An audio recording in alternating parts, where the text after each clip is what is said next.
For today's main topic, I found an article by FinMasters that I'd like to review with you. This article is called Budgeting Methods, 5 Types of Budgets Explained.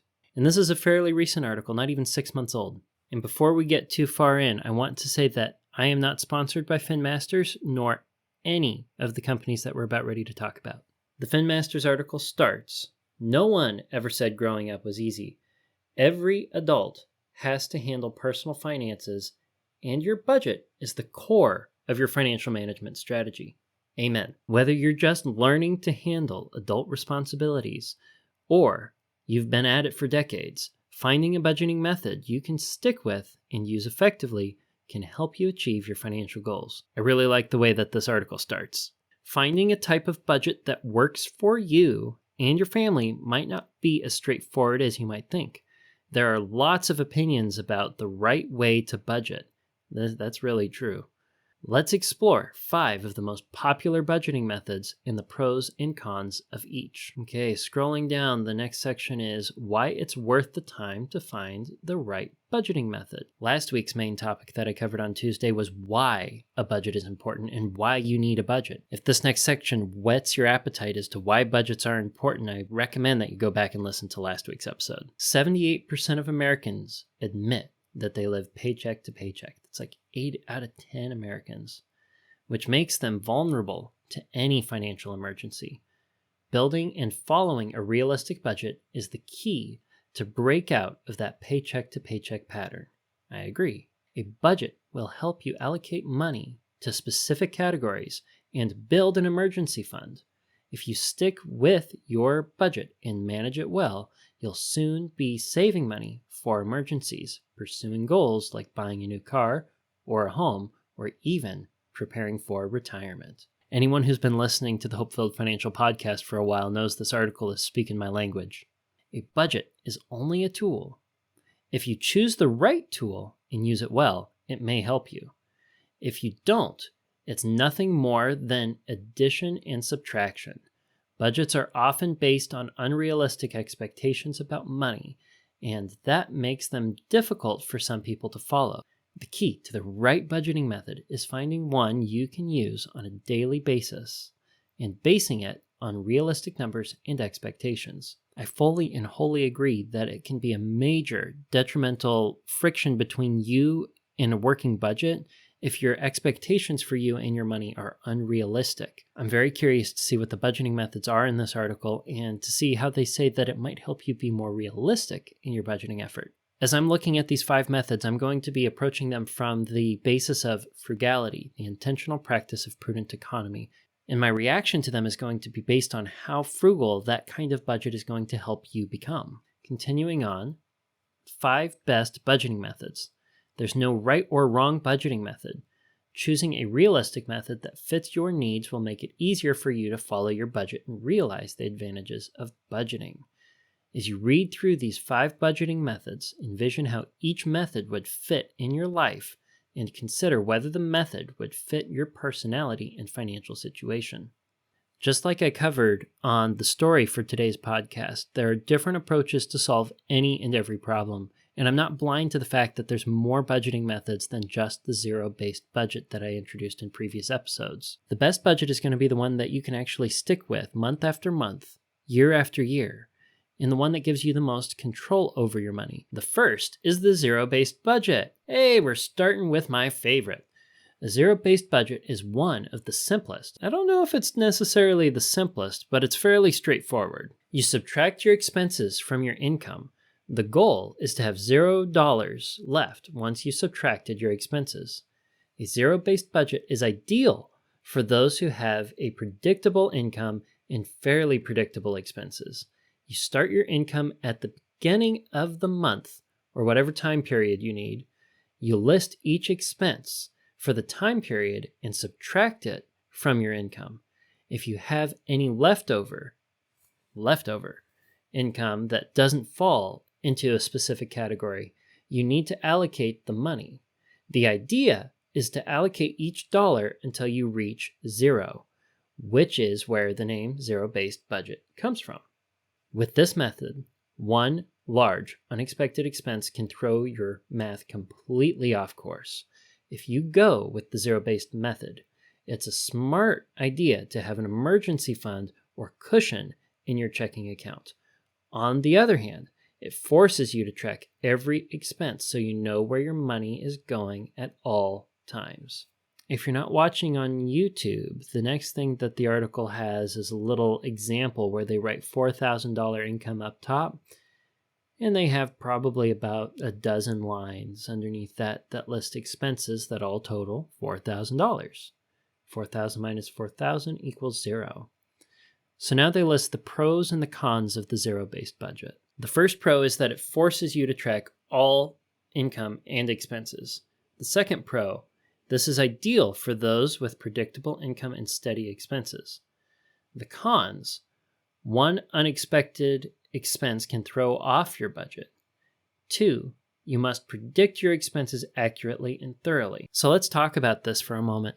It is easier to run a zero-based budget when you have a predictable income and you have predictable expenses. It means that you can look at last month and you can try to make it sort of cookie cutter and just copy last month's budget over and then modify it. That makes it go very fast. And if you have a variable income, you can still do a zero-based budget. What you're going to want to do is probably work 1 month ahead. Make it so that last month's income is roughly equal to the buffer that you have in your checking account and budget that money. You know you have the money. You know you're not going to go over budget. Your income might not end up filling the buffer up all the way, but that just means next month's budget is going to be a little tighter. That's going to help you continue to use the zero-based budget, even if your income goes way up and down. And as far as the con goes, where one big unexpected expense can throw the whole month off, well, that's where the sinking fund for your emergency fund comes into play. If the big expense is genuinely an unexpected emergency, say there's a huge leak in your roof because it got struck by lightning and you need to get that fixed really fast, and for some reason your homeowner's insurance isn't going to cover it, or the deductible on your homeowner's insurance is a sizable expense, you can take that from your emergency fund and pay for it, move on. It doesn't have to bring your whole budget crashing down. It just means that you're adding a positive to the budget by moving some of the money out of your emergency fund, and you're adding an equal negative that is going to cover that unexpected expense. If it's something that was predictable, like replacing a roof, you need to replace a roof every so many years, or your auto insurance premium comes due and it's something that doesn't hit but every 6 months, or it's Christmas. I mean, Christmas can be pretty expensive. The holidays, buying gifts for everybody, traveling, hosting, food, that's expensive. And that's not necessarily something that's an emergency. It's something you can predict. In the zero-based budget, you need to be making room for those predictable big expenses that don't happen every month. You need to do so using sinking funds. For now, let's continue on to method number 2. Ooh, I like this one. Method number 2, budgeting method number 2 is the envelope system. Another budgeting method that's very similar to the concept of zero-based is the envelope system. The idea is the same. You begin with your income and subtract each of your expenses until all the money is allocated. What's different is that you put as much of your money as possible in cash, literally an envelope. As clunky as this method might sound, it remains popular with those who are trying to curb their spending habits in categories such as groceries, fuel, and entertainment. They might talk about this later, but the envelope method, or cash stuffing as some of the kids on TikTok are calling it now, the benefit is that you have a tangible representation of what's left in your budget. If you have a zero-based budget and it's all on a spreadsheet or an app, there's a number that tells you how much is left in there. And you have to be updating your expenses in your budget regularly throughout the month in order for your line items to remain accurate and show you what you have left. A huge benefit of using the cash envelope system or cash stuffing is as you spend, you don't have to go to a spreadsheet and add it up. You have a tangible representation of how much you have left in that category that you write on the envelope. If you have a tangible representation that you can see, that you can feel, you're going to emotionally engage with what's remaining in your budget differently, and you also remove the friction of needing to continue to update your budget for the troubled categories, like they mentioned, groceries. That's a great example. Let's keep rolling. If you allocate $100 per month toward fuel, you would withdraw $100 in cash and put it in an envelope. Anytime you need fuel, you would reach for cash from your envelope marked fuel. When you need to pay, you can only pay for it from your designated envelope. Once you run out of cash for the category in that envelope, that's it. You have to wait to replenish it when you receive more income. If you have money left in any envelopes at the end of your budget period, you roll it into the next month or put it toward a goal, like paying debt or padding your savings. If you have an emergency and you need the cash, instead of taking it from an envelope, like fuel, you use your emergency funds. This method has been championed by several personal financial experts, including Dave Ramsey. Recently, this budgeting method experienced quite a revival in 2021 and 2022. Videos showcasing the envelope system, rebranded as cash stuffing, had over 500 million views on TikTok. 500 million views. Do you think we can get this video up that high? I mean, I don't, but I should be hopeful that maybe. I just got to say cash stuffing enough or something, right? Moving on. It forces you to be disciplined with your money and stop yourself from overspending, but the method can be tough for some people who find keeping up with envelopes cumbersome or inconvenient. Let's go over the pros. They list 2 pros and 2 cons again. Keeping you from overspending, that's pro number 1. Pro number 2, teaches you discipline with every single dollar. It really does make discipline quite tangible. There are 2 cons. Con number 1, many consumers prefer not to pay with cash or carry cash. That's very true. Con number 2, it only works with categories you physically walk into a store to purchase: groceries, fuel, clothing. And that right there is the crux of why the envelope system is not a complete budgeting method.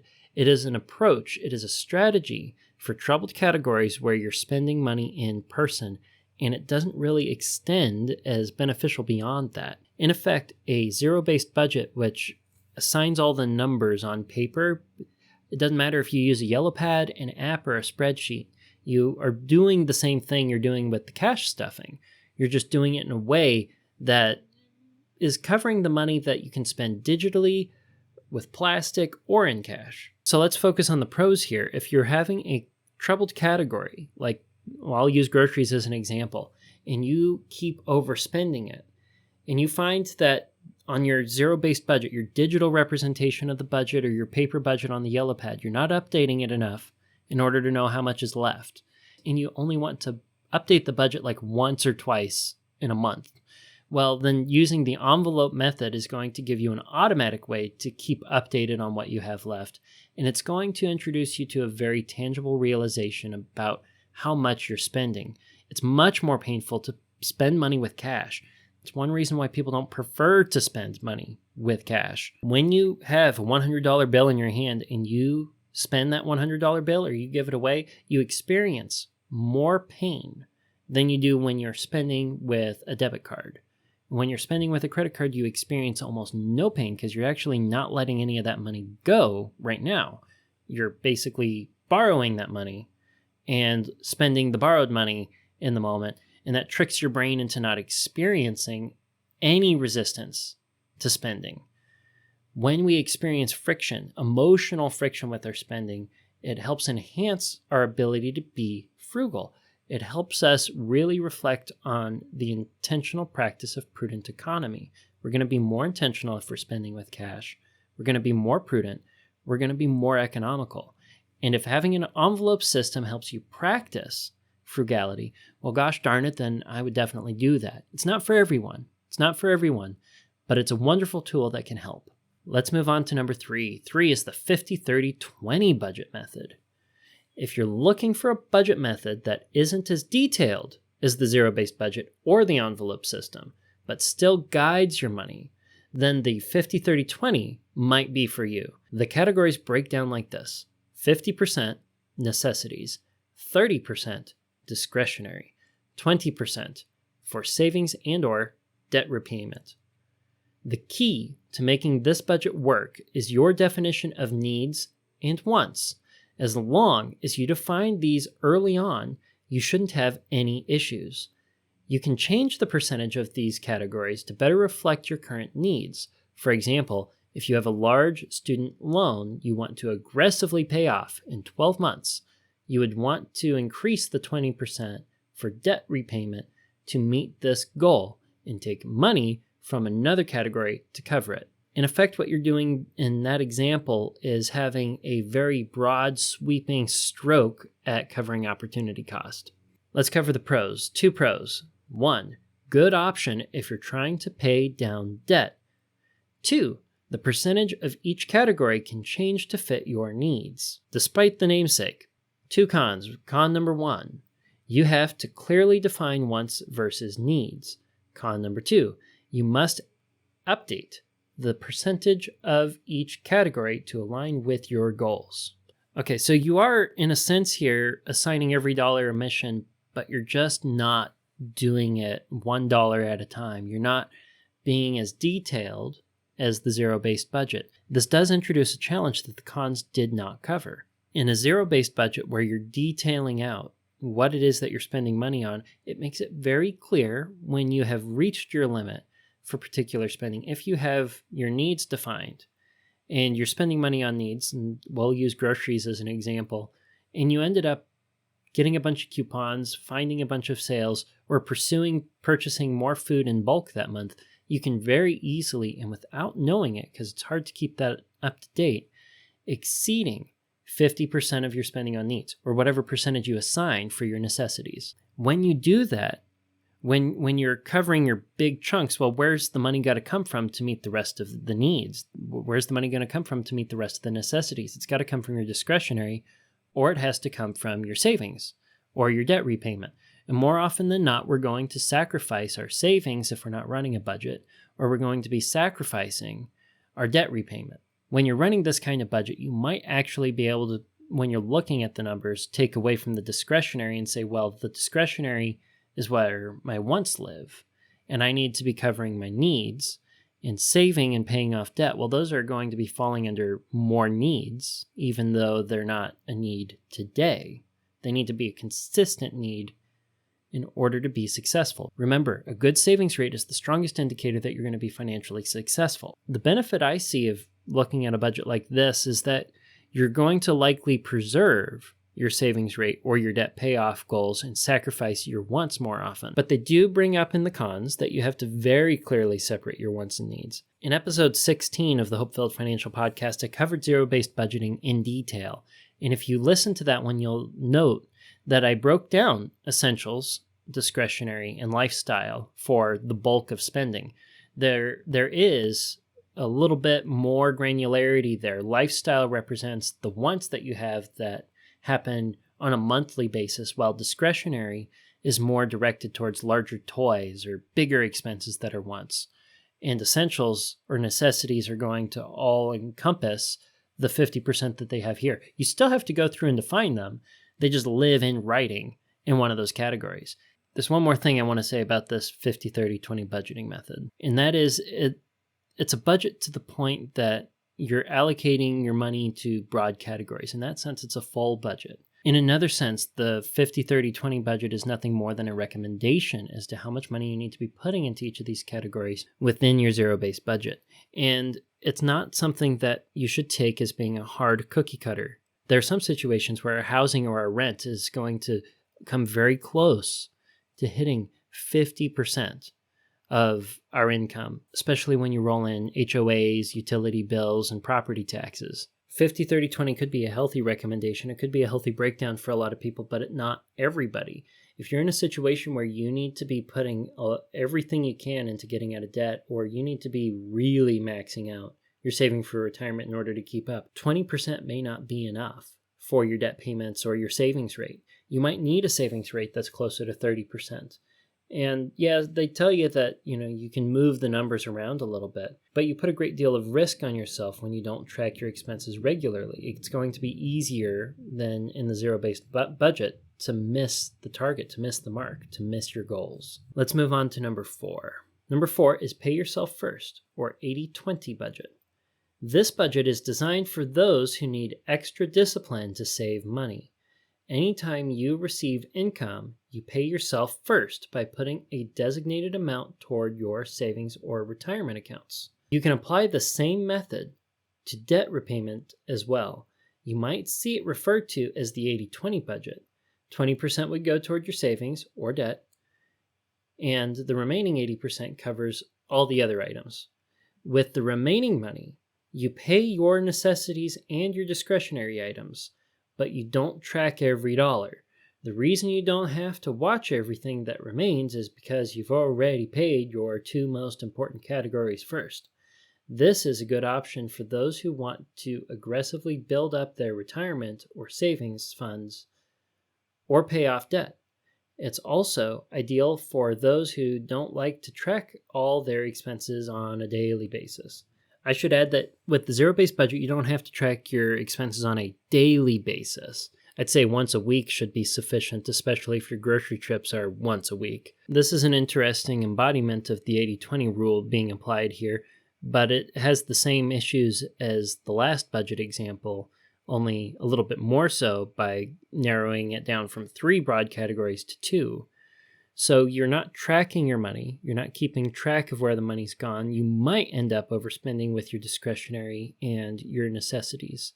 Your bare bones essentials and discretionary combined might end up exceeding that 80% that you've set aside. So how would this happen? What's a good example? Let's say that you went out and you bought a lot more food than normal. You ended up also buying a whole bunch of supplies in order to dress up the house and repaint the living room. Then you pay the mortgage and you start paying the utility bills, and you realize that between the everyday things that you sort of bought and the stuff you spent on the project, you've spent so much that your checking account is going to end up overdrafting because you weren't watching what you were spending there. This is going to be especially the case if you're spending with a credit card. If you put down on paper, I'm only going to spend 80% of my income and the rest of it is going to be saved. You save that money when the paycheck comes in, you leave the rest in the checking account, but then you go and you spend with the credit card. You don't track the expenses. So how do you know you're keeping your expenses under the 80%? You'd have to be checking the accounts on the regular and say how much is left in there.